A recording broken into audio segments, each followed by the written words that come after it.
Hello दोस्तों, welcome to my YouTube channel आध्यात्म और विज्ञान। आपकी इस यात्रा में कल आपने जाना था कि वास्तव में ये ट्विन फ्लेम जर्नी क्या है। अब इस जर्नी में आपको बहुत से ऐसे संकेत मिलते हैं जहाँ पर ईश्वर आपसे संवाद स्थापित करने की कोशिश करते हैं। यदि आप ईश्वर से जुड़ते हैं तो ईश्वर भी आपसे जुड़ते हैं। आपके आसपास दैवीय संदेश ज़रूर आते हैं जिन्हें आप विभिन्न माध्यमों से देखते हैं और आप उन्हें अब जानने भी लगे हैं कि आप कैसे ईश्वर को अपने करीब महसूस करते हैं। तो ईश्वर के जो संदेश हैं उन्हें हम तब समझ पाते हैं या तब सुन पाते हैं जब हम इस जर्नी में कदम दर कदम आगे बढ़ रहे होते हैं। मतलब कि हम सही तरीके से इसमें आगे बढ़ रहे होते हैं और इस जर्नी की गंभीरता को समझ रहे होते हैं। तो आज आपके लिए क्या संदेश आया है? ईश्वर आपको क्या संदेश दे रहे हैं? हम इस विषय पे बात करेंगे। ईश्वर के जो संदेश हैं वो आपको कभी पंछियों के माध्यम से मिलते हैं, कभी आपको नंबर्स के माध्यम से मिलते हैं, कभी आपको फेदर्स के माध्यम से मिलते हैं और कभी प्रकृति खुद कुछ ऐसा करती है जिससे आपको संकेत मिलते हैं। बस कोशिश ये करनी होती है कि आप उन्हें कितना समझ पा रहे हैं और कितना समझ रहे हैं। आपको कोशिश करनी होती है कि आप उन संकेतों को समझें।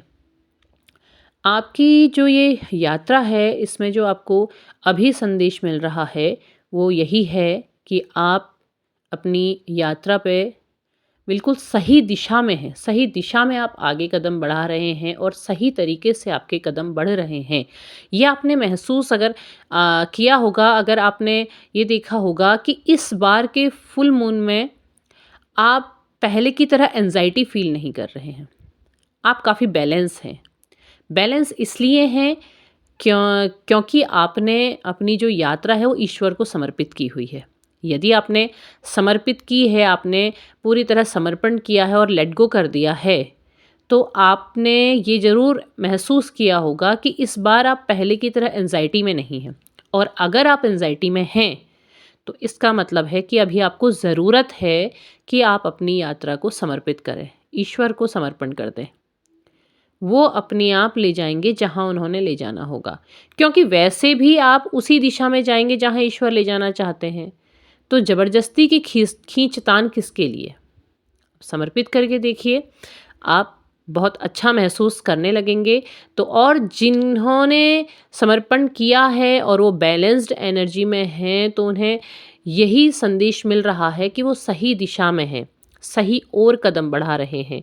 अब उन्हें ज़रूरत है अपनी इस जर्नी में एक कदम और आगे जाने की। जो आपका अगला कदम है, क्या आपका कदम होगा इस जर्नी में, वो ये बताने जा रहे हैं। आपने अपनी प्योरिटी को वापस पाना है। कौन-सी प्योरिटी? वही प्योरिटी जिसकी हमने बात कल के वीडियो में की थी, कि आपने अपने जीवन के चक्र को वापस पीछे ले जाना है और वहाँ जाके देखना है कि आप किस चीज़ से जुड़े थे। आपके अंदर वो कौन-सी ख़ासियत थी। उस ख़ासियत को वापस लाना है। आपने उस मासूमियत को वापस लेकर के आना है। आप मासूम आज भी हैं।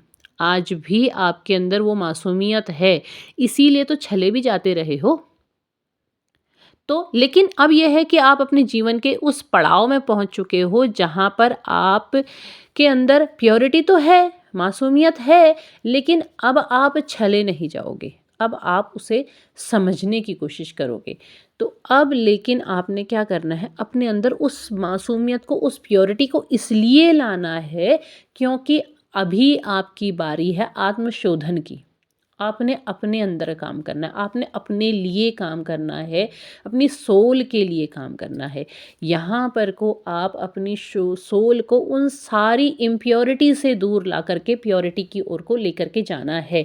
क्योंकि आप इस जर्नी में, आप अगर सही तरीके से आपने आगे बढ़ना है तो आपने अपने लिए ये काम करना होगा, अपने ऊपर ये काम करना होगा कि आप आत्मशोधन करें और अपने आप को उतना ही प्योर बनाएं जितना वहाँ थे।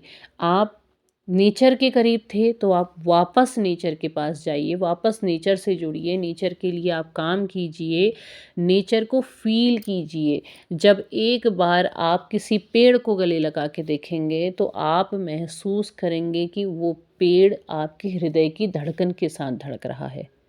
आप करके देखिएगा, क्योंकि आपके अंदर वो प्योरिटी है और आप उस चीज़ को महसूस कर पाएँगे और उसके ज़रिए आपका की जो वो प्योरिटी जो खो गई थी, जो वो चीज़, जो मासूमियत, वो जो खुशी, जो एक अंदर से आत्मिक खुशी थी, वो एक अलग ही फ़ेज़ था जब आप वहाँ पर को थे।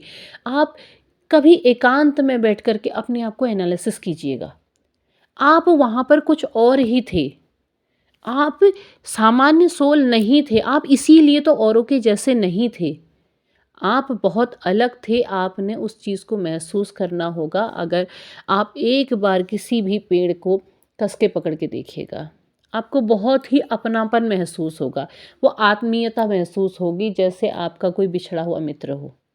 तो आप अपने आप को उस ओर लेके जाइए, वापस आप उसको आप अपने, मैं ये नहीं कह रही हूँ कि आप अपने जीवन के दूसरी कामों को, दूसरी ज़िम्मेदारियों को छोड़ दीजिए, नहीं, वो तो आपके जीवन का हिस्सा है, वो तो आपने करना है, लेकिन आप उसे किस तरीके से करते हैं, कर्म मान के, वो आपका कर्म है, आपने करना है।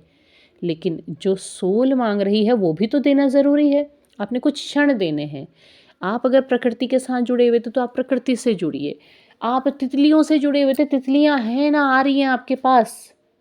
उस खुशी को वापस लेके आइए अपने लिए।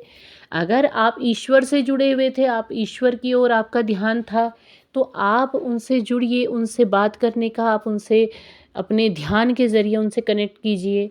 आप कनेक्ट करेंगे तो वो आप उनसे ज़रूर जुड़ेंगे। तो आपके अंदर जो क्वालिटीज़ थी, आप उन क्वालिटीज़ को लेकर के आइए।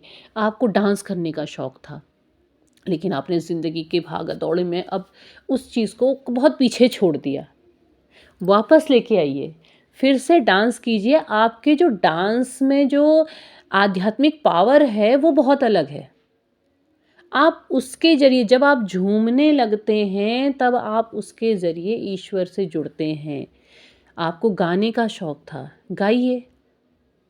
गाइए, आप ईश्वर से जुड़ेंगे, आप की जो आत्मा है वो वहाँ से खुश हो जाती है। आप अपनी आत्मा की खुशी को तलाशिए, ये आपने करना है। ईश्वर आपसे कह रहे हैं कि आपके लिए आगे का मार्ग पूरा खुला हुआ है, आप कदम तो बढ़ाइए।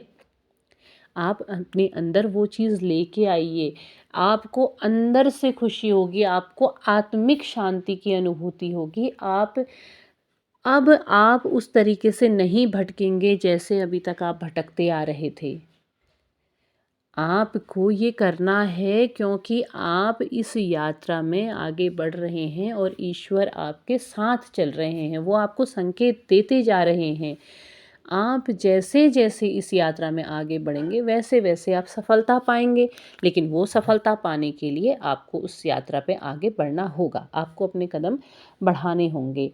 तो उम्मीद है आपको मेरा वीडियो पसंद आया होगा, लाइक, शेयर, सब्सक्राइब कीजिएगा। तब तक के लिए धन्यवाद।